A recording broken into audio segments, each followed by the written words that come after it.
U našem istorijskom znanju, u našem istorijskom sećanju, postoji mnogo praznina, posebno kada je u pitanju savremena istorija. Generacije koje su u posljednjim decenijama išle u školu znaju skoro sve, ili misle da znaju skoro sve, o periodu narodno-oslobodilačke borbe i građanskog rata u Jugoslaviji. Znaju mnogo o Golom otoku, znaju mnogo o sukobu Informbiroa sa Komunističkom partijom Jugoslavije. Međutim, tu postoji jedan period koji je ostao zatamnjeno mesto naše savremene istorije. To je period između 1944. godine, trenutka uspostavljanja komunističkih vlasti u Beogradu, Srbiji, Crnoj Gori i drugdje u Jugoslaviji kasnije, a zatim onog momenta kada 1948. počinje nova velika međunarodna kriza. O tom periodu malo je pisano i ne bez ideoloških razloga skrivano šta se zapravo desilo u te krucijalne 4 godine kada je došlo do onog dramatičnog sloma prethodnih i uspostavljanja novih komunističkih tradicija.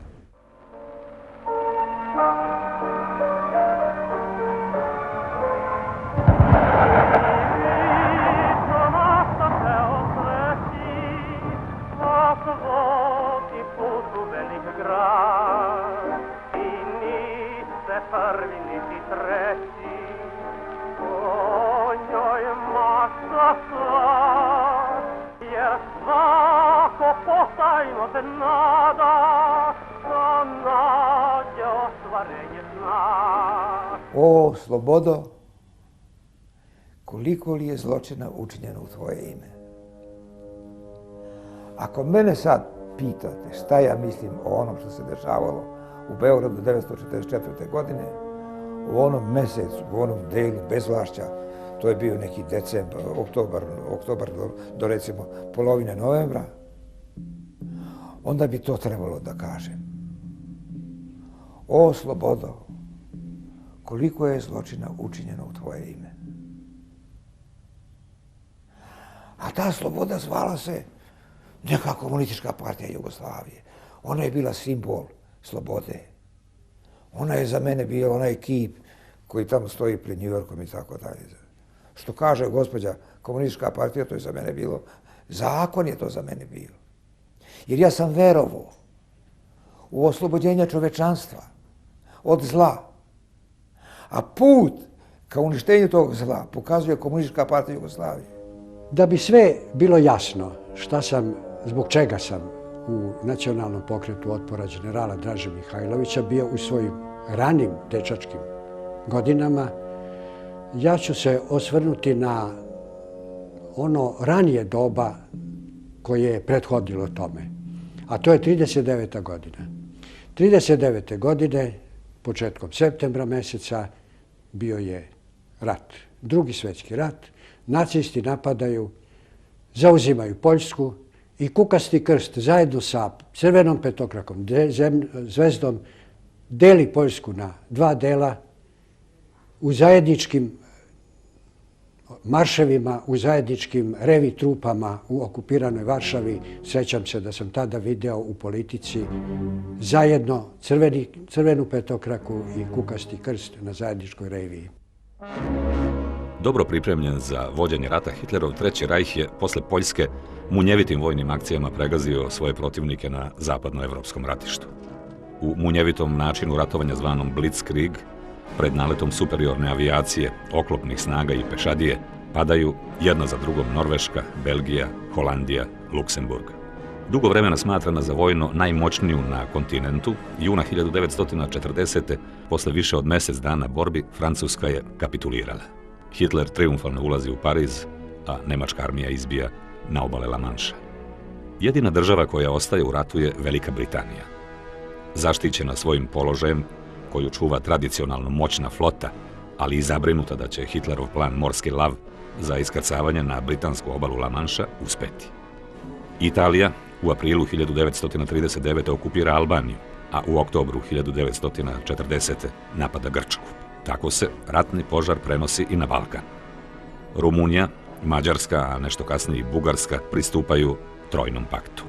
Jugoslavija ostaje usamljena u svojoj politici neutralnosti i namesnik, knez Pavle Karađorđević, premda anglofil, primoran je da se opredeli. Kraljevina Jugoslavija u Bečkom dvorcu Belvedere pristupa Trojnom paktu 25. marta 1941. godine. Na vest da se priprema zaključenje pakta, u Beogradu 24. marta uveče izbijaju demonstracije, a u noći između 26. i 27. marta izveden je državni udar.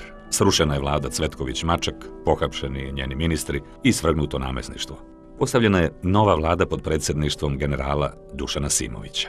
Kralj Petar II. Proglašen je punoletnim, a u njegovo ime proglas o preuzimanju kraljevske vlasti preko Radio Beograda pročitao je jedan oficir. Između ostalog ovako je počet govor. Jakov Jović govori, ne kao ne čita, nego govor drži. Ja, kralj Petar II, kralj Jugoslavije, naređujem ovo ono i tako proglašen sam i ja sam kralj Jugoslavije. Kralj Petar II. Još tu je bilo par rečenica, završi se. A to je govorio Jakov Jović. Mesto dobar dan, pozdravljalo se sa živeo kralj, s istim tim, živeo kralj i odgovaran. Poslije jedno 3 dana, međutim, stvar se slegla, smirilo se i Beograd ovde. Ja mislim da su tad pučisti prvi put osjetili da su napravili jednu veliku glupost. To se na kraju krajeva videlo o onim grozničavim pokušajima da se Nemcima objasni da je to naša unutrašnja stvar. Međutim, Nemci nisu mogli zaborave razbijanje ovde Verkehrsbiroa u Beogradu, parole bolje rat nego pak, bolji rob nego grob. Nemačka je izviždana ovde. I odjednom 6. aprila u rano jutro smo čuli bombardovanje Beograda.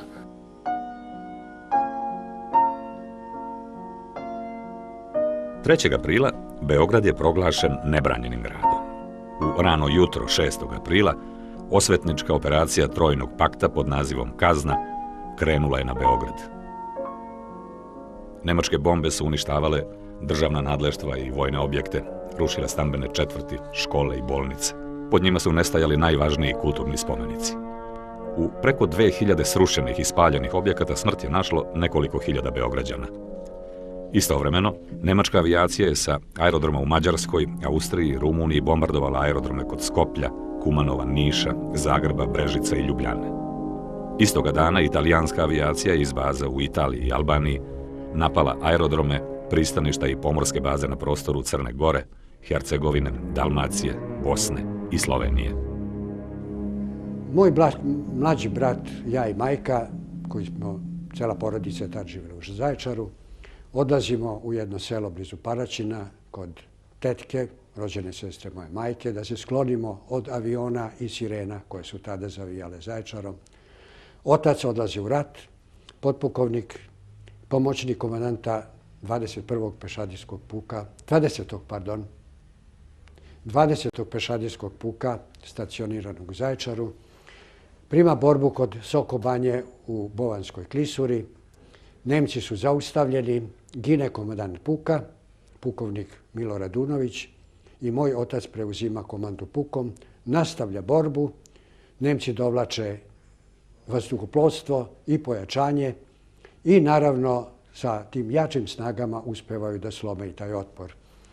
Otac sa zastavom, jednim delom vojnika i jednim delom graničara uspeva da izbegne zarobljavanje, kreće ka Grčkoj i tada počinje njegova epopeja, isto kao i moja kasnije.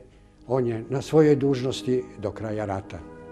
Vojska Kraljevine Jugoslavije podelila je sudbinu države. Nestala je pre nego što je Nemačka uspjela da je pobedi. Rasulo je zbog unutrašnje izdaje i opšte demoralizacije slabo organizovanim otporom bilo potpuno. Beograd je pao 12. aprila u 5 časova popodne. Kralj Petar II i većina njegovih ministara, bez potpredsjednika vlade Mačeka, prebačeni su u Grčku, odatle britanskim avionima u Jerusalim, a zatim i u Kairo. Kapitulacija kraljevske vojske potpisana je 17. aprila u Čehoslovačkoj ambasadi u Beogradu. Zarobljeno je oko 6300 oficira i preko 330.000 vojnika. Po završetku kratkotrajnog aprilskog rata, države pobednice su pristupile deobi jugoslovenske teritorije. Veći deo Slovenije postao je sastavni deo Trećeg rajha. Italija je anektirala Dalmaciju i Jadranska ostrva i okupirala veći deo Crne Gore. Mađarska je okupirala Bačku i Baranju. Bugarska je posela istočnu Makedoniju, manji deo Kosova i jugoistočne Srbije, dok su novostvorenoj Velikoj Albaniji pripojeni veći deo Kosova i neke oblasti Crne Gore i Zapadne Makedonije. Od zapadnog dela Jugoslavije 10. aprila 1941. po dogovoru s Hitlerom i uz saglasnost Vlatka Mačeka, hrvatski fašisti ustaše obrazovali su nezavisnu državu Hrvatsku na teritoriju u koju su ušli Hrvatska bez Dalmacije, Srem, čitava Bosna i Hercegovina. U hrvatskoj fašističkoj tvorevini našlo se preko 1 milion Srba koji su odmah po planu ustaša postali žrtve organizovanog genocida, masovnih progona, velikih masakara i nasilnog pokatoličavanja. Granice Srbije, koju je Hitler smatrao glavnim krivcem za puč od 27. marta, bile su svedene na stanje pred Balkanske ratove bez Pirotskog i Vranjskog okruga, ali s dodatkom Banata. Srbija je bila pod nemačkom vojnom upravom. Beograd ponovo postaje pogranični grad jer je već na drugoj obali Save počinjala nezavisna država Hrvatska. U okupiranu Srbiju počele su da pristižu kolone izbeglica, među kojima je, osim Srba iz nezavisne države Hrvatske, bilo oficira i vojnika razbijene vojske koje je kapitulacija zatekla van Srbije, a koji su izbegli zarobljavanje. U međuvremenu je saobraćaj uspostavljen, mi smo se vratili u Niš. U Nišu smo zatekli oca, on je već bio zarobljen na ham pijesku, međutim, pošto je bio žandarmerijski oficir, vraćen je. Čak mu ni pištolj Nemci nisu uzeli. Međutim, on je bio potpuno demoralisan, gotovo lud čovek, jer je, kad su se povlačili, svim oficirima i podoficirima podelio pukovsku blagajnu. I sad u tom rasulu, naravno, vratili su se Srbi, ni Hrvati, ni Slovenci, ni muslimani, pa čak ni Crnogorci, nisu se vratili i predali taj novac. I naravno, otac je teo da se ubije, kako će on da pravda, međutim, imao je spisak tačno. Nije teo da služi Nemcima, otišao u penziju i pošto je bio oficir, rekao je mi da bežimo odavde iz Niša, kad naši počeli da se vraćaju, Niš kao raskrsnica važna, bit će bombardovan i onda smo se preselili u Valjevo. Majka i ja smo posljednjim vozom pobegli za Srbiju. A otac je otišao na front prema Sinju i tamo je u toj jedinici došlo do velike ustaške pobune. I ti ustaški, elementi, ne znam kako se nazovem, su ubili komandanta. A moj otac je uspeo da se spasi, jer je dosta bio popularan kod vojnika, pa su ga hrvatski vojnici zaštitili. Onda je on pešice kroz Bosnu u Žitni potok putovao je, znači, od tog 17. aprila do 12. jula na dan Petrovdana je. Petrovdan je veliki srpski sabor i u Žitnom potoku i eto koliko mu je trebalo da noću pod okolnostima, znači izbegao je zarobljavanje.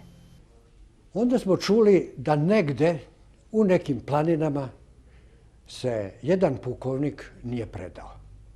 I on je sa jednom grupom vojnika i oficira došao na Ravnu Goru. Taj pukovnik je bio Draža Mihajlović. Tada se više to izgovaralo Mihajlović, a ne Mihajlović, kako je to stvarno tačno. To je bila prva informacija. Zatim je svako od nas A kad kažem nas, mislio sam na grupu đaka koja je bila zaista patriotski raspoložena, na neki način pomogne toj borbi protiv okupatora. Mi tad još nismo znali mnogo šta je nacizam, fašizam, politika. Znali smo okupator, znali smo kralj, otadžbina, Bog. To se uglavnom u to prvo vreme oko toga okretalo. Kralj Petar II. Je u Britaniji bio dočekan kao heroj. Jugoslovenska vlada je po izlasku iz zemlje imala veliki moralni i politički autoritet stečen vojnim pučem od 27. marta, zbog kojeg je u Londonu primljena s nepodeljenom podrškom. Vlada je imala cilj da u saradnji sa saveznicima i uz podršku svetske demokratske javnosti zastupa interese okupirane države. Mi smo pobjegli da idemo u šumu da se borimo protiv Njemaca i tako. Dobro, kaže. A ja njemu: gospodine poručniče. A on vrisnuo: nisam ja nikakav gospodin. Mi smo ovdje braća. Brate poručniče, daj mi nešto od oružja da imamo. A bre ti materina, jesi li ti došao kod mene da ti ja dajem oružje? Pa rekao, ako imate, dajte mi. Imat ćemo večeras neke čarke sa Njemcima i Bugarima, pa ako ti basta da otmeš od njih oružje, to ti je oružje koje ćeš imati, drugog oružja nema. Ako to ne uspiješ da otmeš, neko će valjda i od naših poginut nešto, pa uzmi sa našega skini pa se naoružaj. Drugog ti naoružanja nema. Aktiviranjem plana Barbarossa 22. juna 1941. stavljen je ad acta sovjetsko-nemački ugovor o nenapadanju od 23. avgusta 1939. A komunisti su, uključujući i jugoslovenske koji su posle aprilskog rata čekali instrukcije iz Moskovske centrale, od prećutnih saveznika Hitlera naglo postali njegovi najžešći neprijatelji. Doktor Jovan Vučinić je bio, ja ga se danas sećam, čovjek koji je bio je ćelav, imao je bradicu kao Lenjin, nikad nije nosio mašnu, nego imao kao onu uzicu i imao Lenjinovu, pomožite mi, kao medaljon ovdje, Lenjinov. I rekao je, govorio je, što je vjerovatno, da je završio medicinu u St. Petersburgu i da je poznavao lično Lenjina. I on je izabran 20. godine za narodnog poslanika u Nišu na listi komunističke partije. I za vreme obznane, kada je partija ukinuta od strane ministra Draškovića, koga su ubili komunisti u Delnicama, to je otac Slobodana i Milorada Draškovića, to je Srpski kulturni klub, onda on nije bio više narodni poslanik, ali se bavio lekarskom praksom. I znam vrlo dobro da je on, pošto je bio stvarno ideološki komunista, on je lečio siromašan svet i tako, znate, radio je ono što je verovao u njegove teorije. Ali interesantna je stvar da je odlazio kod dede i ja sam tu 38. godine čuo prvi put, znači kad mi je bilo 9-10 godina, plutokratija, kapitalizam, komunizam, socijalizam i tu su oni razgovarali. I kada je bio 22. juni, nedelja ujutru 1941. specijalna policija i nemački Gestapo došao da hapsi niške komuniste. Jedan od mojih, gdje sam kupovao olovke i papire kao đak, Stefanović, je otišao i streljali su ga na bubnju. Doktor Vučinić je isto streljan na bubnju. Većina niških komunista je streljana. Kako je Niš tada bio mali, danas ima skoro 250.000 stanovnika, a onda je imao 30.000, i manje imamo ovdje statistiku, oni koji su živjeli malo ranije, kao recimo na Čairu, ako znate Niš, Čair je tada bio praktično njive tu i oni su iz kuće na zadnja vrata pobegli i otišli u partizane. Sad, mnogi njih su poginuli, razume se, tad sam ja prvi put čuo o komunizmu. Moj put dolaska u partizane je dugačak put i on seže u vreme iz 1941. godine, tada kada je u mom kraju zavladala fašistička Pavelićeva ustaška vlast. U mom selu je 3. augusta 1941. godine dignut ustanak protiv ustaša, čija je posada bila u seoskoj školi. Ustanak nije propao, vatra je zapaljena, ali smo mi za dan, dva iza toga doživjeli strašnu osvetu, pa je u mom selu za jedno 2-3 dana pobijeno nekoliko stotina ljudi, popaljeno polovinu kuća u tom selu, velikom i lepom, Ličkom, pored Gospića. U logoru Kruškovačama, gde je bila smeštena izbjeglička masa sveta iz sela, sve sa onim što je mogla sa sobom da ponese i povede od stoke ili blaga i tako dalje. Jedan deo nije pobijen u tom logoru, jedan deo je, razume se, pobjegao, a drugi deo je pohvatan i poveden i živi su u jamu bacani. Među tih negdje oko 100 ljudi koji su bacani u jamu, bila je i moja majka, tada žena od 44 godine, krupna, lepo razvijena i dovedena je u Velebitsku Jarčiju jamu. To je nešto slično onim jamama u Jadovnom u koje su bacane hiljade ljudi. Živeo sam sa mojom porodicom u Karlovcu, gde sam, kao što sam kazao, tamo završio 5. razred gimnazije i vidjeli smo već krajem juna, početkom jula, da iako su bili uhapšeni najugledniji Srbi, trgovci, intelektualci u Karlovcu, ali nisu bile dirane porodice.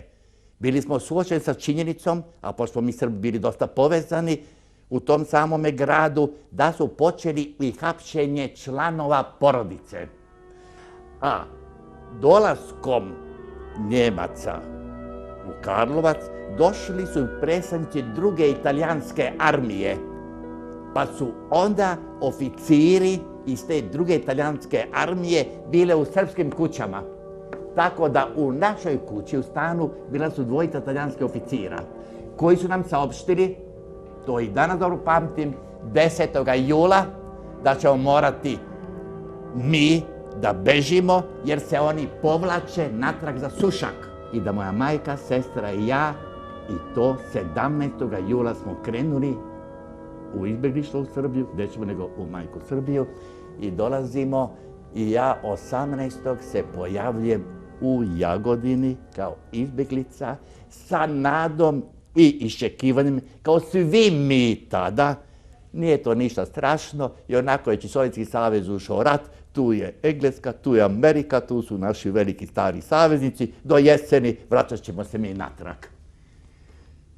Međutim, jesen je došla, mi smo se i tamo u Jagodini, gdje je bilo na stotine izbjeglica iz raznih krajeva, počevši od Maribora do Bitolja, i moram da priznam, i to nikad neću zaboraviti, ostao ću uvek zahvalan, srpski narod nas je primio raširenih ruku. Pred opasnošću da Srbija bude dalje deljena između nemačkih saveznika, a na insistiranje uglednih javnih ličnosti, general Milan Nedić pristaje da obrazuje vladu. Takozvana vlada nacionalnog spasa oformljena je 29. avgusta 1941. godine. Nemačke okupacione vlasti smatrale su da će na taj način uspjeti da pacifikuju Srbiju. Uz oružane odrede nove vlade obrazovano je i partijska vojska pokreta Zbor, advokata Dimitrija Ljotića, koji je u ideološkom smislu bio najbliži fašizmu francuskog tipa. Poznate je smrt doktora Mlađe Miloševića iz Bogatića u poslaničkoj jaruzi, koji je ubijen 2 mjeseca posle ustanka, posle 7. jula. 5. septembra 1941. godine njega su partizani Mačvansko-partizanskog odreda izveli i streljali zato što su kazali može da postane saradnik okupatora. Znate, vreme od 10 ili 20 onih koji su nosili puške tada, a tu je bilo obično i problematičnih ljudi, sigurno da nije imalo ni kvalifikacije, ni znanja da neko može otkriti da li će taj biti saradnik okupatora. Valjevo je, naravno, kao i svi, počelo da oskudeva i u namirnicama i u svemu. I onda jednog dana sa majkom sam otišao u Gornju Toplicu, odakle je ona rodom, kod njene braće da nešto namirnice dovučemo u Valjevo. Nemalo iznenađenje je bilo kad smo došli kod mog ujaka, u njegovoj radnji kolonijalnoj su četnici upisivali u četnike, a kod njihovih rođaka Žilovića u kafani partizani su regrutovali u partizane. Pokret otpora okupatoru poveo je u maju 1941. pukovnik Dragoljub Draža Mihajlović s obrazloženjem da ne priznaje kapitulaciju jer ta reč ne postoji u srpskom jeziku. Komunisti su tek na poziv Staljina, posle Hitlerovog napada na Sovjetski savez, pozvali svoje pristalice da pokrenu gerilsku borbu. Mihajlovićevi ljudi su vidjeli u komunistima pokret koji je u borbi s Nemcima i radi osvajanja vlasti bio spreman da žrtvuje svoj narod za račun Sovjetskog saveza. Komunisti su u četnicima, kako su uopšteno nazivani pripadnici pokreta Draže Mihajlovića, vidjeli monarhistički pokret, legitimnu vojsku Jugoslovenske kraljevine, koja je bila glavna smetnja na putu boljševičke revolucije. Zajednički front bio je prihvatljiv za komunističke partizane samo pod uslovom da lojalističke snage Mihajlovića prihvate bezuslovno vođstvo Komunističke partije Jugoslavije. Obratno, za četnike bi to bilo moguće jedino ako bi se partizani podredili komandi Mihajlovića. Partizansko-četnička kratkotrajna saradnja u leto i jesen 1941. bila je krhka. Jedna varnica bila je dovoljna da je raskine. Što zbog istočnog fronta, a što zbog osiguranja komunikacije Beograd-Niš-Solun, Nemci znatno redukuju svoje snage u zapadnoj Srbiji tokom jeseni 1941. U zajedničkim akcijama u tom periodu uspostavljena je kontrola od Uvca na jugu do nadomak Beograda. Ovo nije bila homogena teritorija sa jednom vlašću i jedinstvenim oružanim snagama, već je sve vreme imala dvojna obeležja po pitanjima vojske, komande i vlasti. Partizanska prestonica bila je u Užicu, a četnička u Požegi. Jedinice Draže Mihajlovića držale su još i Rašku, Vrnjačku banju, Arilje, Ivanjicu. U Čačku i Gornjem Milanovcu oba pokreta su delila vlast na paritetnom načelu, dok su skoro u svakom mestu postojale obe komande, pa i u Užicu, centru Sovjetske Užičke republike. Nemci su predali grad četnicima. Ja sam pošao u crkvu kao bogoslov ovde i vidim veliki svet pred opštinom grada. Spušta se nemačka zastava i zadnje jedinice Nemaca kreću iz Užica. Nikakve borbe nije bilo. Nemački komandant govori Užičanima: mi povlačimo se strategijski, izaberite vlast viđenih vaših ljudi, nemojte dozvoliti da vas šumski ovde vladaju. I prvi koji su ušli, to su ušli četnici bosanski koji su samo prošli kroz Užice, znam dobro, ispraćeni muzikom do Aleksića mosta. Onda se ovde Užičani dogovarali ko će da bude predstavnik te vlasti. Onda su se sjurili sa brda tih malo nekih komunista, da ih nazovem, i odmah su uzeli vlast u svoje ruke bez ikakve borbe. Ovde na jednom delu našega grada, takozvanoj Lipi, bile su dve kafane. Jedna je Stanića kafana, a druga preko puta, da li je Đorđevića, ne mogu setiti, i na kafanama je bio oglas.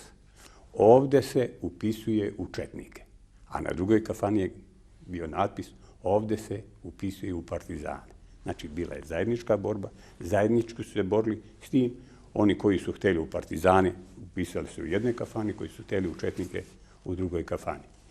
I tih prvih dana govorilo se o toj zajedničkoj borbi za oslobođenje naše zemlje, odnosno i našeg grada, od okupatora. Kasnije, kada je počela politika i ideologija da se meša u te događaje, komunisti su hteli da provedu komunistički program, onako kako je sprovedena revolucija boljševička u Sovjetskom savezu. Oni koji su bili za četnike, oni su hteli da vode borbu za zadržavanje monarhije, za povratak kralja u našu zemlju. Tu su se oni razišli i, tako reći, slobodno možda se kaže, nema to da je nastao takozvani bratoubilački rat. Nesloga, a čim je nesloga, onda je međusobna mržnja i zavada i međusobni rat. Za vreme Užičke republike partizani su bili na Ubu. U stvari, bili na Ubu. Nemci su prolazili kroz Ub, oni su bili u crkvi, ne znam, tamo, levo, desno, nisu oni bili toliko vidljivi. Znate.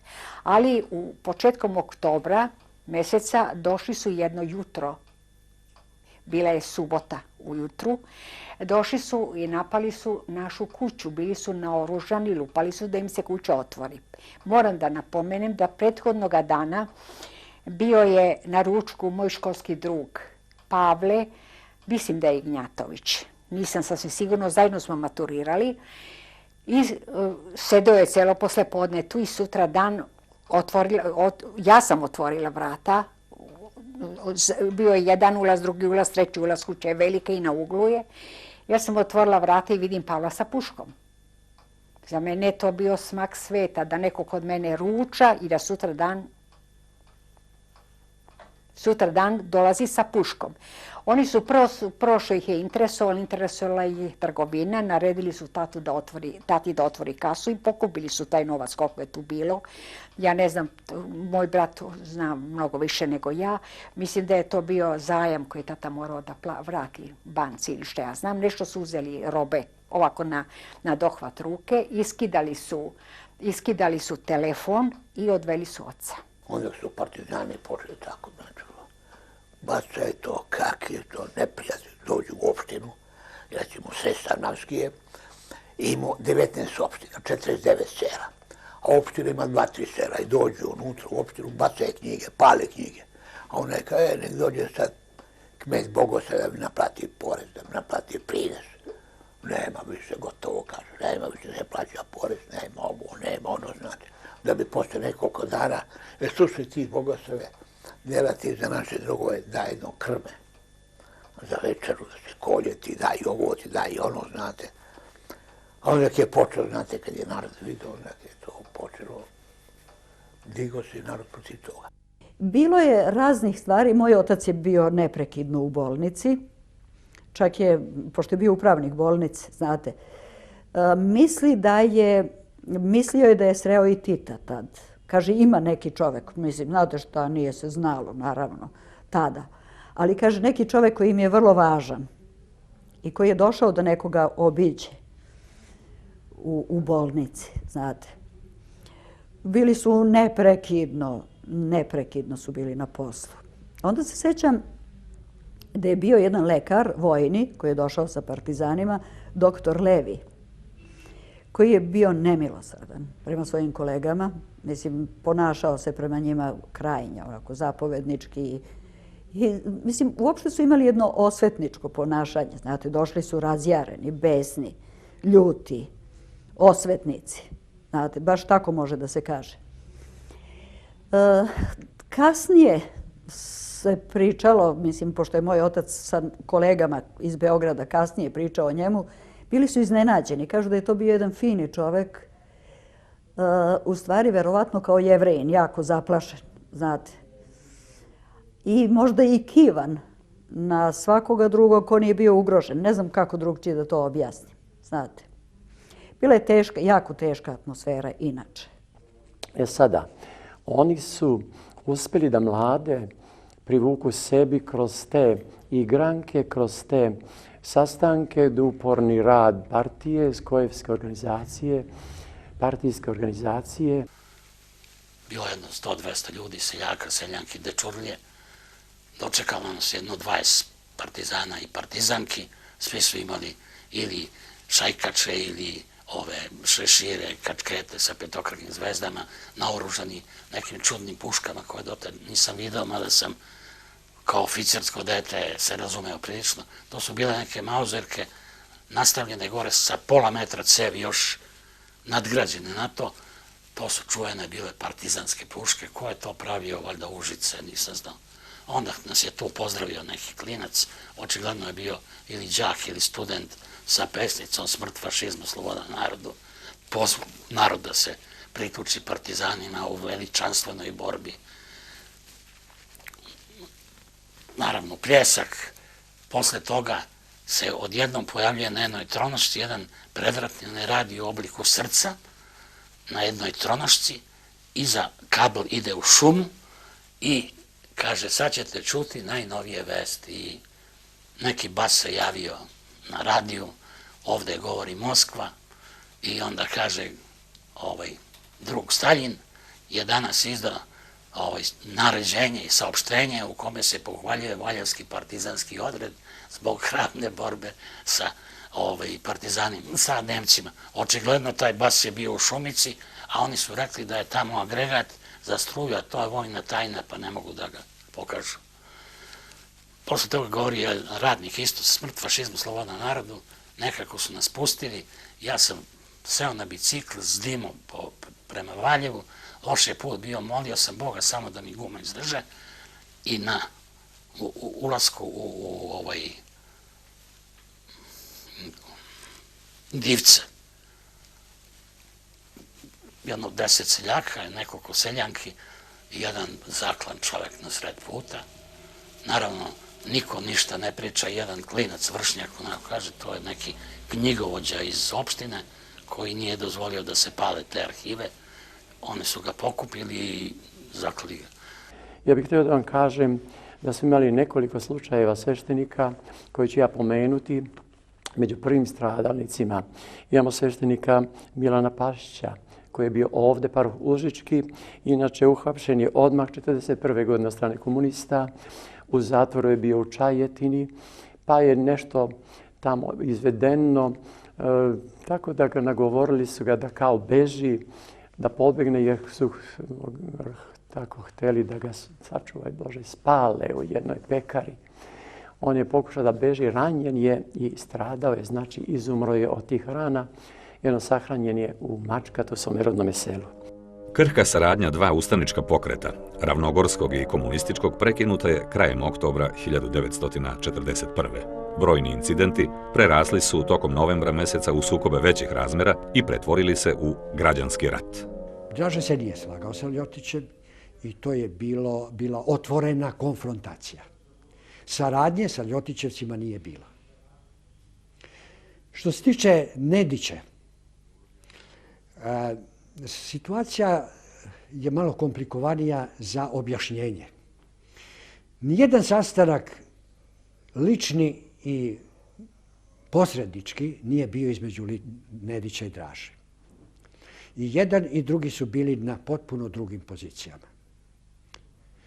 Dešavalo se, vrlo korisno, da su pojedini komandanti Nedićevih jedinica na terenu bili ljudi koji su ili bili simpatizeri pokreta otpora Draže Mihajlovića ili su bili tu da bi pomogli tom otporu.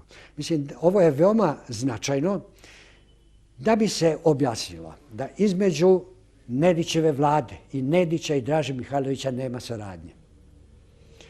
A da postoji, ja ne znam da li bi to rekli saradnja, ali recimo neka je i saradnja, između pojedinih komandanata viših i nižih na terenu koji su pomagali nacionalni pokret otpora. Znači, ako uzmemo sad jednu igru reči, mi nismo bili njihovi, ali oni su bili naši. Nemački general Beme je u Srbiju došao sa specijalnim ovlašćenjem da uguši ustanak. Jedna od njegovih prvih zapovesti odnosila se na uništavanje neprijateljskih bandi koje vode bivši srpski oficiri u luku Save, zapadno od linije Mitrovica-Šabac, u prostranim brdovitim krajevima. Naredio je da se prostor između Save i Drine, kao glavna baza za snabdevanje, očisti od ustanika. 10. oktobra 1941. propisano je da za jednog ubijenog nemačkog vojnika ili Volksdeutschera treba streljati 100, a za ranjenog 50 ljudi. Došli smo i za jednog zavijutka smo stali zabezeknuti. Na jednom platovu bilo je jedno 30 grobova nemačkih vojnika sa krstovima uređeni pod konac i šlemovima nemačkih vojnika. Stali smo nemi. U to se pojavila jedna štabna, u stvari tri motorcikla švapska sa mitraljezima iz prikolica, jedna štabska kola. Mi smo gledali u njih, oni su gledali u nas, okrenuli se i otišli, a mi smo uvatili takvu bežaniju prema Milanovcu. Došao sam sav znojav, baš kao što su mi svi džepovi puni bili ovih metaka, raznih trofeja koje smo pokupili. Međutim, tu treba napomenuti jednu vrlo važnu stvar, a to je na tom Rapaj brdo, o kome sam vam pričao, gde je pukovnik Masalović organizovao napad na Nemce i naneo im gubitke, koga su, nažalost, neki neodgovorni draženi četnici ubili u Beogradu ovde. Na tom Rapaj brdu su partizani zajedno sa četnicima sačekali Nemce i ubili 23 nemačka vojnika.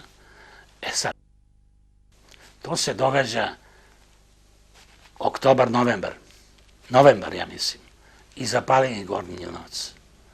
A onda su došli u Kragujevac i streljali onih nekoliko hiljada ljudi. To se pričalo prvo 17, pa 13, pa 15, pa ono tamo i neko se na kraju setio pre godinu, 2 dana da ode u Nemačku, da dobije dokument da se vidi da je streljano 2300 ljudi. Tačno 100 za svakog Nemca.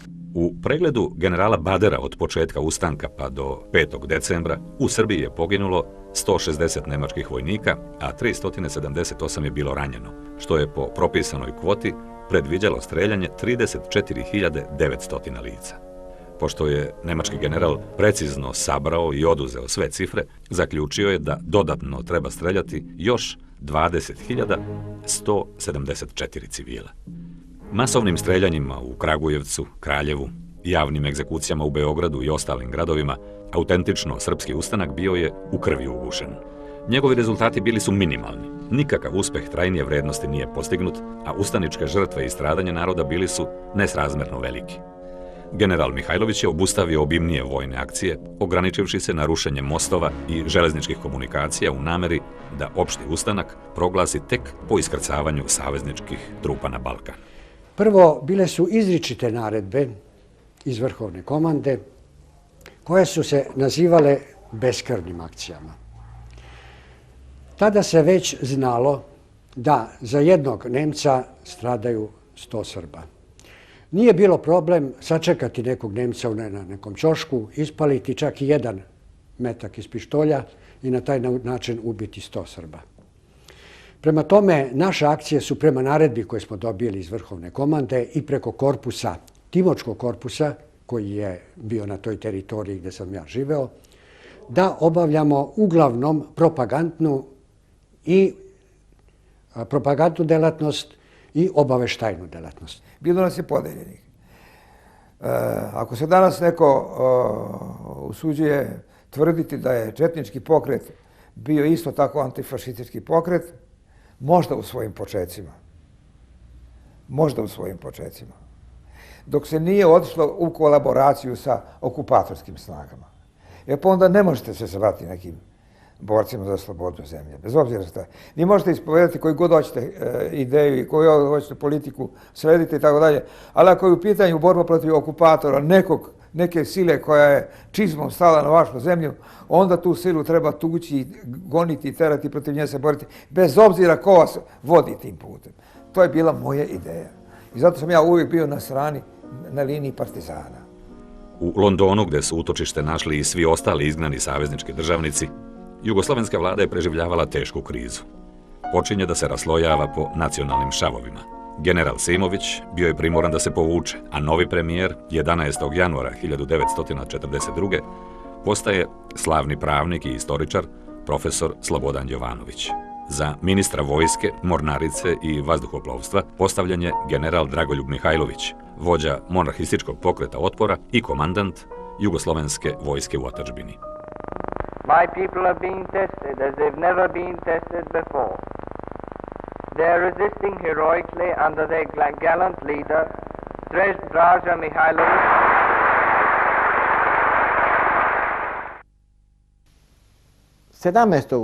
Februara, i to je taj krvavi februar, je došlo do velike odmazde u selu u Varošici.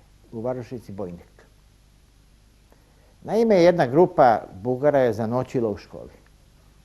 Preko noći su i partizani iznenadili i tih 10-ak Bugarina je ubijeno. Naravno, stigla je, važi Kajtilova doktrina. U zapadnoj Srbiji je već bilo Kragujevca, Kraljeva i Bugari su, kazna ekspedicija jedna je došla u Bojnik i praktično sve što je mogla pokupila je i tu je ubijeno preko 600 ljudi, od deteta utrobe do starca od 94 godine. Ima vrlo sada interesantno groblje u Bojniku, spomenik je napravio otolog. I to je jedan od najvećih masakra. Naravno, to je civilno stanovništvo, nevino stanovništvo. Skupili su koga su mogli. Ona grupa koja je izvršila masakr nad Bugarima je pobegla, naravno. Istoga dana je i u Žitnom potoku, ne, sutradan, znači 18. februara je u Žitnom potoku trebalo da bude izvršena slična odmazda. Ta ista kaznena jedinica je došla, isto pokupila sve što je našla. Žitni potok je drugo po veličini mesto u Pustoj reci. Ljudi su bili nabijeni u crkvenu portu, mitraljezi okolo i sad je čekala ona komanda da budu pobijeni. Međutim, Žitnopotočani, valjda su bili promućurni od Bojnika, su znali jednu vrlo slabu bugarsku tačku, a to je novac. Pošto je taj Cvetković bio bogat čovjek, oni imaju neko zlato. Pa je onda uspeo da organizuje skupljanje i Žitni potok je dao sve što je imao. Uglavnom su oni uspjeli da podmite te bugarske komandante i do tog masakra nije došlo. Ali zbog toga je partizanski sud na Pasjeći zasedao i osudio ga na smrt. I 28. februara, znači koliko dana postoje, 10 dana kasnije, je došla partizanska desetina kojom je svi su izgledi komandovao Gavra Čeh. Jer je nosio šlem i njega su identifikovali po nekom šlemu. Taj šlem, on ga nikad nije skinuo u toku rata. Jedini koji je nosio šlem i eto, po tome je ostao poznat čovjek sa šlemom. Onda su izveli tog Cvetkovića, Svetislav Cvetković se zove, koji inače je bio demokrata, nije bio pristalica režima. I bio je predsjednik građevinskih radnika, na primjer, sindikata. Znači bio levičar, ajde kako može uslovno se kaže. Bez obzira, bio bogat jer je bio veštiji nego drugi. Njegovu ženu, pretpostavljam da ona nije htjela od muža da se odvoji. Onda jednoga trgovca koji je bio demokratski predsjednik opštine u nekom ranijem sazivu, taj se zove Velja Cvetkovića, pardon, Velja Đorđevića, njegov sin je bio za to vreme u partizanima i pojma nema da mu ubijaju oca. Aktuelni predsjednik opštine je uspeo kroz prozor da pobegne. Ovo troje su ubili iznad sela. To je izazvalo ogromno uznemirenje u samom selu. Kad su ih seljaci našli, ta Ljubica, žena Svetislava Cvetkovića, koja je bila debela žena, je bila sva izbodena kamama, bajonetima u stvari. I oni koji su to našli, to je bio stravičan prizor, kada salo izlazi iz kože. To je ceo taj kraj okrenulo protiv partizana. I onda su počele da se stvaraju te lokalne milicije, lokalne straže u stvari, za zaštitu sela. Bugarima je to odgovaralo i nisu dirali, eto to je ta saradnja. Nisu dirali straže jer što bi se sada oni pravili straže kad mogu Srbi sami da prave straže. Univerzitet u Beogradu nije radio, premda se Nedić zalagao za njegovo otvaranje. On neće biti otvoren do kraja okupacije, ali su na njemu povremeno polagani ispiti, branjeni diplomski radovi i vršene pripreme za otvaranje. Univerzitet je prestao da radi i onda su smanjili broj profesora, neke su penzionisali i na svakom fakultetu je napravljena takozvana matica. Matica po 4 profesora, najstarijih, najuglednijih, koji su ostali profesori kao profesori, kao što danas recimo u sportu se kaže da taj na osnovu rezultata ide direktno u finale, oni su ušli direktno u finale i oni su imali za vrlo tešku i nezahvalnu, groznu dužnost da izaberu recimo od 40 ili 50 profesora, da izaberu 30 koji će ostati. I to je stvarno bilo vrlo teško. Ja mislim da je to bilo da su ti profesori uglavnom bili uzeti opet kao... Nikako ne mogu da se setim da li je možda tu bio i onaj Gorostas u nauci Milanković, jer on je bio drugi najstariji profesor na Filozofskom fakultetu u to doba. Znam da je u toj matici je bilo Čajkanović, Milanković i ne znam koja još dvojica.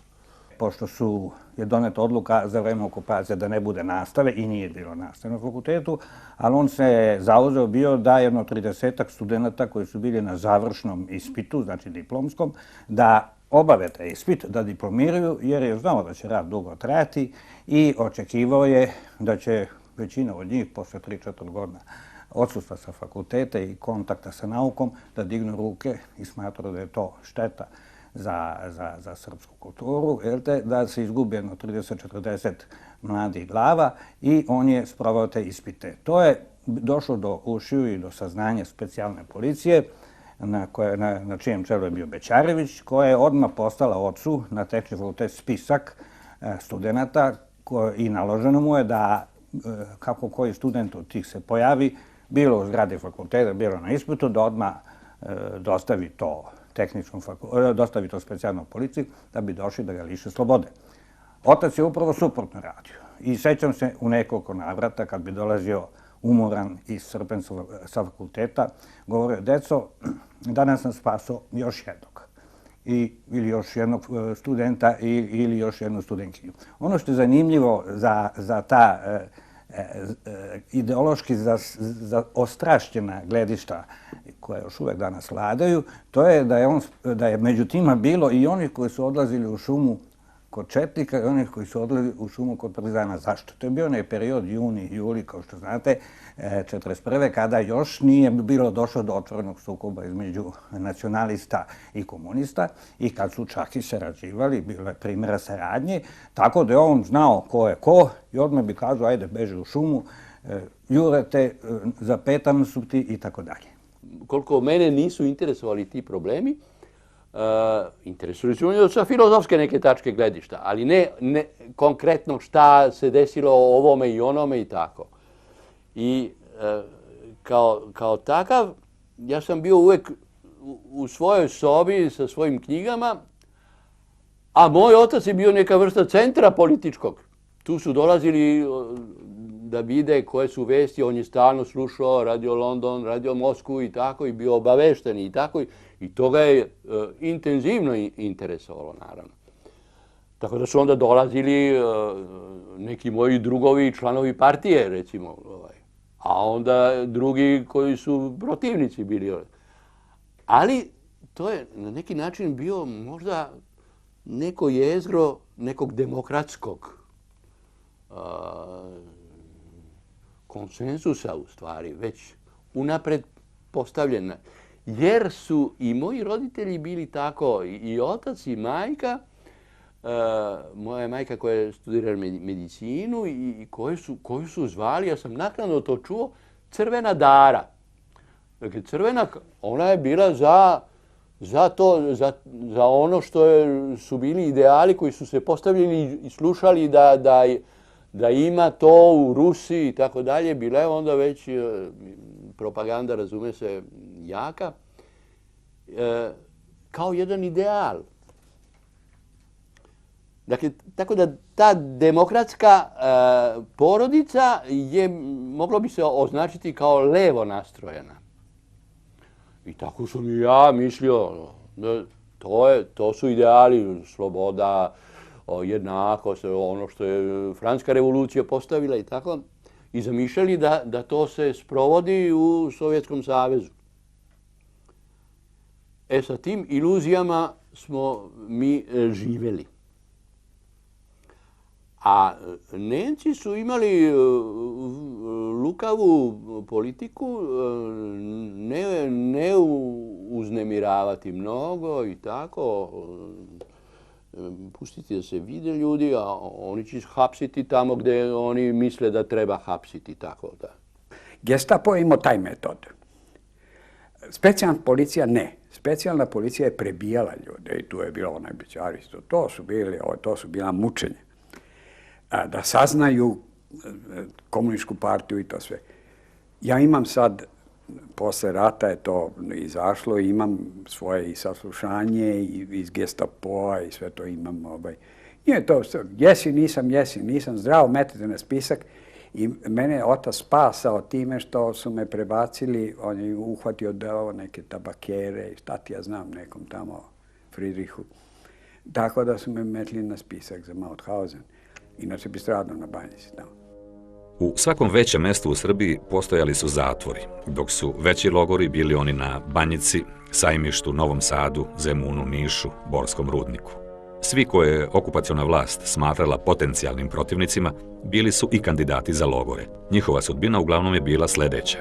Ili neposredna egzekucija, ili odložena smrt deportacijom u Mauthausen, logor najtežeg stepena u trostepenoj nemačkoj kategorizaciji, logor smrti. Ušli smo, to je jedna mala simpatična varošica sa jednim centralnim putem, levo i desno su zgrade, one tipične onako alpske, njihove austrijske, planinske, perfektno čiste i uglavnom žene i starci i deca su bili usput na trotoarima i sad mi smo u koloni išli SS-ovci idu, međutim dok smo mi išli kroz grad nije bilo nikakve ni tuče ni ništa.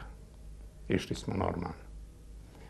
Ali su nas zato starci i ove žene i ova deca pljuvali, udarali, bacali kamenje na nas i tako. To je bila doček.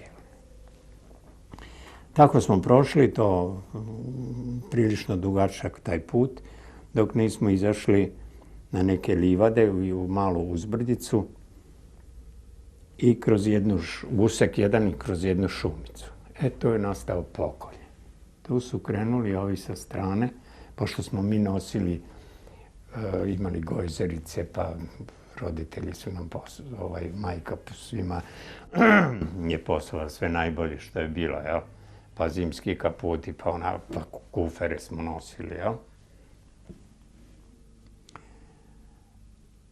Dok smo mi uhvatili o čem se radilo. Pozadi su išli kamioni. Ovi su nas tukli, psi ujedali, ovi udarali sa kundacima, puške na traške, jel? Mi smo morali da bacamo to.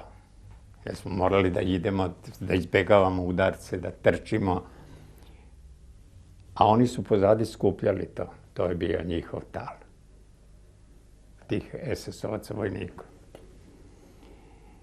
Interesantan je jedan detalj, kad smo došli gore na uzbrdicu, na plato vidimo jedan grad, veliki, zidine velike, kocke, one teškog, onog granita, sa kulama, sa električnom žicom gore, četvororedni, sa kulama, sa ovim odžacima.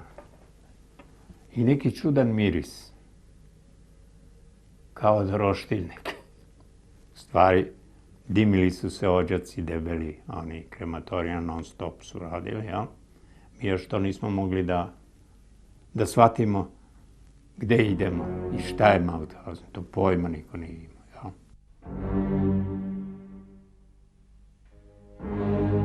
U ovom logoru, namenjenom Jevrejima i Slovenima, stradalo je oko 120.000 ljudi. Zvanično se na ploči mrtvih u Mauthausenu od 1941. do 1945. nalazi 12.890 Jugoslovena. Prvi transporti iz Beograda počeli su da pristižu krajem 1942. To su uglavnom bili pripadnici pokreta Draže Mihajlovića. Tek u dva posljednja transporta, s kraja 1944. godine, većinu zarobljenika su činili komunisti. Krajem 1941. godine u rat su se na strani antifašističke koalicije uključile Sjedinjene Američke Države. Godine 1942. zaustavljeno je napredovanje nemačke vojske na Istočnom frontu i u Severnoj Africi. Najveći poraz Nemačka doživljava februara 1943. kod Staljingrada, a u martu su Amerikanci i Englezi ovladali čitavom Severnom Afrikom. Stvoreni su uslovi za anglo-američko iskrcavanje na Apeninsko poluostrvo, što je italijanskog kralja primoralo da zbaci Mussolinija sa vlasti. Početkom septembra 1943. Italija je kapitulirala, a komunisti u Dalmaciji preuzimaju značajan deo njihovog oružja. Hitler se našao u defanzivi, dok su se Roosevelt, Churchill i Stalin u novembru 1943. sastali u Teheranu da bi doneli suštinske vojne odluke, ali i da se dogovore o konačnoj podeli interesnih sfera posle završetka rata. Istočna Evropa, kao nadoknada Zapada ogromnim vojnim naporima Sovjeta, postaje deo sovjetske interesne zone. Pokret generala Mihajlovića, godinama slavljen u Britaniji i Sjedinjenim Američkim Državama kao prvi pokret otpora u okupiranoj Evropi, gubi podršku zapadnih saveznika. Britanci dobijaju zaduženje da politički i vojno pripreme predaju vlasti komunistima u Jugoslaviji. Komunističke snage koje su se pribojavale savezničkog iskrcavanja na Balkanu i u martu 1943. tajno pregovarale s Nemcima u Zagrebu da se zajednički odupru zapadnim silama, naprečac postaju miljenici Zapada, odakle počinje da im stiže ogromna pomoć u oružju i opremi. Na čelo Jugoslovenske kraljevske vlade u Londonu 1944. na pritisak zapadnih saveznika dolazi bivši ban Hrvatske Banovine Ivan Šubašić, čiji je cilj da postigne sporazum sa vođom Komunističke partije Jugoslavije Josipom Brozom. Posle susreta s Churchillom, Tito iznenada odlazi u Moskvu da sa Staljinom dogovori ulazak sovjetskih trupa u Jugoslaviju, bez kojih bi pobjeda komunista u građanskom ratu bila nemoguća. Ishod građanskog rata, koji nije, kako se decenijama tumačilo, zavisio od snage dva rivalska pokreta, bio je, posle presudne podrške sovjetskih trupa Titovim snagama, odlučen u korist komunista. Kralj Petar II, suočen s ultimatumom saveznika, 12. septembra 1944. pod još nerasvetljenim okolnostima preko Radio Londona čita proglas kojim komandu nad vojskom u otadžbini oduzima generalu Mihajloviću i priznaje Broza kao komandanta svih jedinica Narodno-oslobodilačke vojske. Onda je došao 12. septembar. 12. septembar koji nismo očekivali kao značajan dan uopšte, uobičajeni dan. Uveče bio sam ja dežuran u radiostanici i još jedan. Ne sjećam se kako se zvao, ali nas dvojica. Drugi su bili raspoređeni na stražarskim mestima. I odjednom kraljev govor. 9 sati. Ovde London. Sad će da se obrati svome narodu i vojsci kralj Jugoslavije Petar II.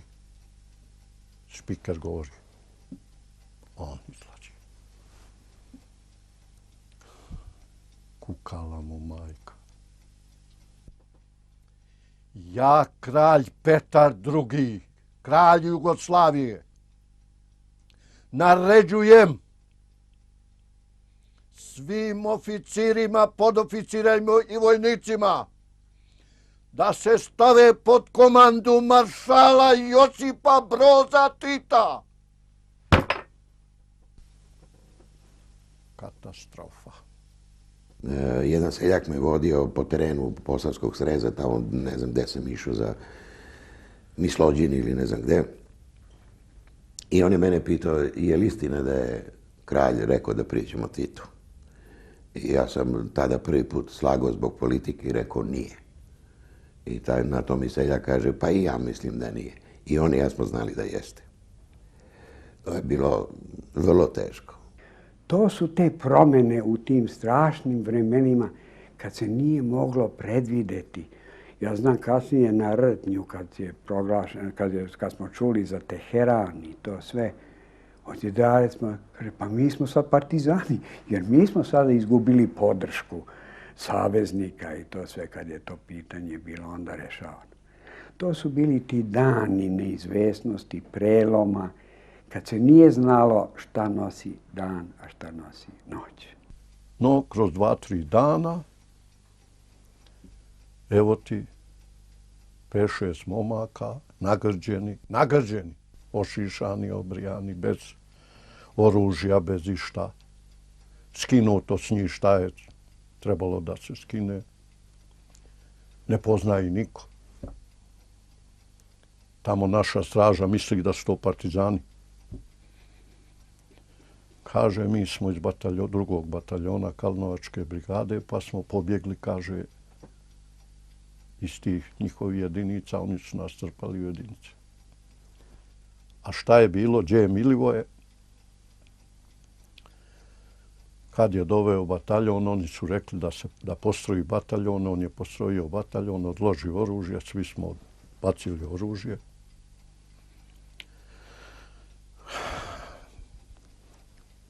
Komandant partizanski pitao Milivoja, što si ti doveo ovaj bataljon ovdje? Ja sam vjeran kralju Petru II, zakletca mu, on mi je naredio da dovedem bataljon, da se priključim vama, ja sam došao vama. Obori.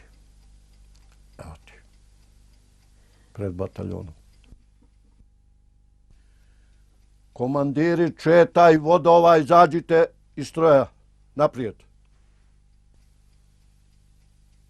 Komandiri, četaj vodova, izađu naprijed. Postrojite se ovdje.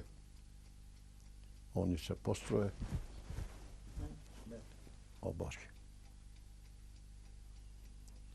Ove momke da obrijete još išate i da rasporedite po jedinicama našim. Hoćete li vi u partizane da budete, pa hoćemo. Šta će? Manje više svi su pobjegli. Neko danas, neko sutra, neko prekosutra. Svaki se vratio nazad. Neki moji rođaci na Umci su držali kafanu. I preko Umke i preko Ripnja je išla glavna masa tih četničkih jedinica koji su se tu relocirali i išli prema Bosni ili ovamo namo. I u toj kafani su se nesrećnici šišali. Ja nikad neću zaboraviti tu scenu gdje ulazim u kafanu i vidim pod koji je kao štala slamom, raznim kosama posut i bradama. To je bilo fantastično. Naravno, ljudi su postajali beli, jer brada padne, ali svi su brže bolje skidali brade, brijali se, jer su znali partizani samo kad vide bradu. Došao sam u Beograd krišom, počišao kosu, pošto mi je bila izrasla u međuvremenu. Bradu tada sam imao neku kao jareću malu ovdje, bio sam još uvijek vrlo mlad. I onda sam tu sačekao taj 20. oktobar. U oči ulaska sovjetskih snaga, jer iskreno rečeno, bez obzira koliko su Nemci tada bili na izdahu, još uvijek su i bili dovoljno snažni sa naoružanjem i sa tehnikom i sa svojim vojničkim prednostima, bili su u stanju da se suprotstave. Međutim, sovjetska armija je došla iz pravca Smedereva i prodrla, tako da je tako Beograd sa te strane, kao i sa strane Avale, bio oslobođen. U oči tog dana ja sam izašao, bili smo stanovali u Njegoševoj ulici, gledao sam u mraku nove senke koje su odjedanput izvirale iz negde. Kao i svaka varoš, ona ima svoje podzemlje neko. A to podzemlje je bilo i lumpen proletarijata, bilo je i sveta koji se krio, bilo je i sveta koji je očekivao ili bio već došao u Beograd da sačeka oslobodioce. Bila je neka atmosfera napetosti i očekivanja. Znalo se da će nešto doći i da dolazi. Mi smo bili tada raspoloženi, kad govorim mi, ja govorim narod. Ja sam se bojao sam se jer sam bio na poraženoj strani. Ali mislim da je većina stanovništva tada očekivala oslobođenje konačno. Nema više onih kiflaša, Nemaca, nema više onih SS trupa i šta ja znam. Dolazi konačno oslobođenje zemlje. Negde, znači, oko 10. oktobra pojavio se u našem stanu očev mlađi kolega, docent Lakumović.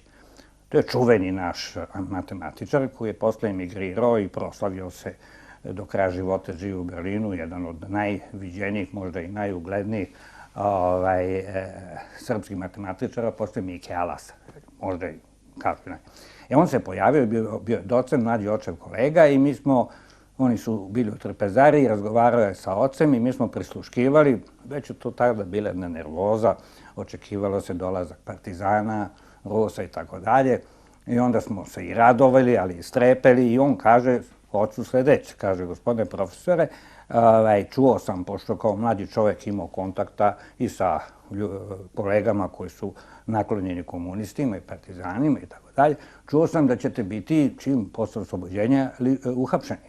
I kaže, ja vam predlažem da se sklonite prvih jedno mesec, 2 dana negde u neko selo, imate svakako negde da odete, pa posle toga da dođete i sve će biti verovatno u redu i tako dalje, da izbegnete taj prvi talas represije, odmazila. Na to je otac samo ovako odbrusio, kaže, pa šta vam pada kolega na pamet? Pa kaže, šta bi moja žena i moja deca kazali kada bih ja to uradio? Kaže, nemam zašto da se sklanjam. Tako da je, znači, njemu to bilo signalizirano od njegovih kolega, ali otac je bio takav čovek, smatrao da apsolutno ni za što nije odgovoran i nema razloga da se plaši da će biti uhapšen.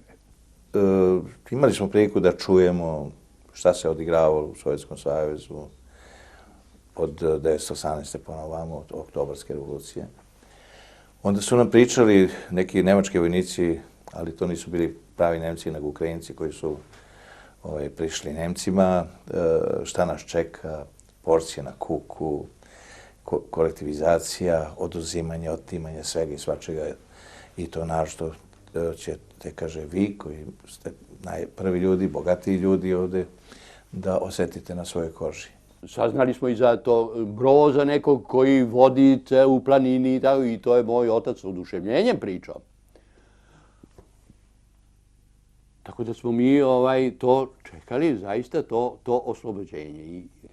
A o crnim pričama to onda i ne slušate jer su vam sumnjivi ti, to su očigledno neki fašisti koji su direktni protivnici tih komunista, kao što nisu bili u stvari de facto, bili su u ratu, ali posle, i koji onda ružne stvari pričaju, da tamo hapse, da su tu logori, tako, u tom smislu. Što onda mi nismo verovali. Bilo je straha. On nije hteo nigdje da ide iz Kragovca. On je uvek govorio, ja sam rođen, život sam posvetio ovom gradu, ja imam porodicu, ja nigde odavde ne idem, nema razloga. Ako je ja, to je njegovo bilo, ako je jagnje nešto krivo, onda sam i ja. Moj otac je javio moje majci i rekao da odlazi. Oni su verovatno imali dogovor o tome da će on otići, jer moja majka nije htjela da ide. On je naravno tražio da svi pođemo, pošto je moja majka sa mojim dedom, Verislavom Vulovićem, koji je bio ministar u Pašićevoj vladi, izbegla kao dete u Francusku za vreme Prvog svjetskog rata. Ona je pamtila i uvijek govorila nikada više, bez obzira što smo mi bili povlašćeni u to doba kao Srbi i kao na kraju krajeva ipak porodica jednog savezničkog ministra, koliko god da smo bili mala zemlja, nikada više u emigraciju sa decom. Jer je pamtila probleme koje je imala njena majka kada su se njeno 3 dece, znači moja majka, njena sestra mlađa i moj ujak razboleli recimo od šarlaha u Francuskoj za vreme Prvog svjetskog rata, koji su to bili ogromni problemi.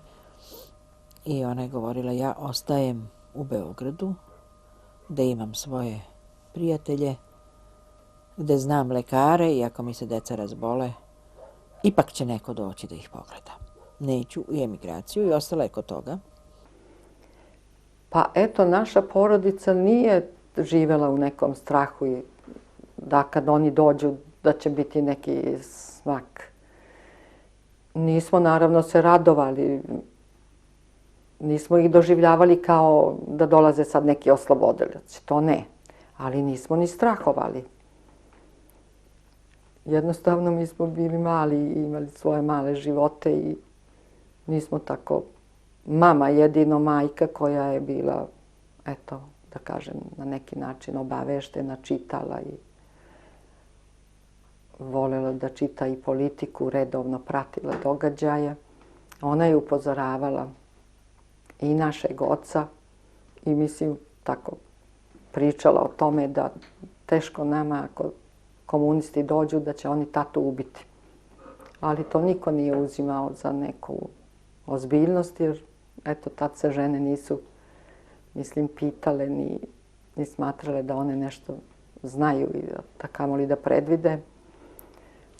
Tako da je to prošlo kao više šala kroz tatine uši, jer on je bio jedan veseo i vedar čovek, pun života.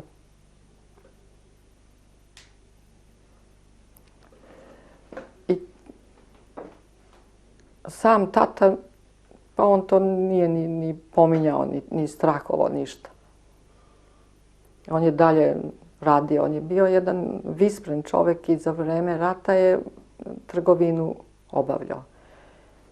Ali je takva njegova trgovina bila da kad u gradu nema šećera i soli i brašna, nema ni naša kuća. Nije bio, kako bih rekla, čovek koji je brinuo o svojoj porodici samo. Zaista je brinuo o svim bližnjim.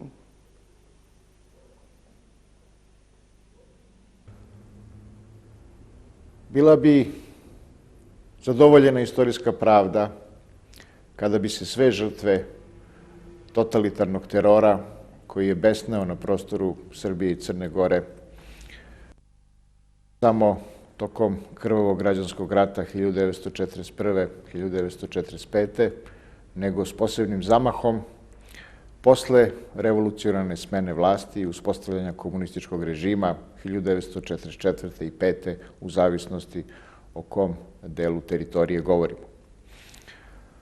To je jedan od načina da se naš narod i naša zemlja vrate sopstvenim tradicijama i kroz preispitivanje nasleđa koje nas je dovelo u nemoguću situaciju, koje nas je izolovalo od Evrope, koje je imalo za posledicu ogromno zaostajanje u političkoj kulturi, u demokratskim institucijama i u pravnoj državi, sada bude osmotreno na onaj način koji će pomoći budućim generacijama da te greške više ne ponavljaju.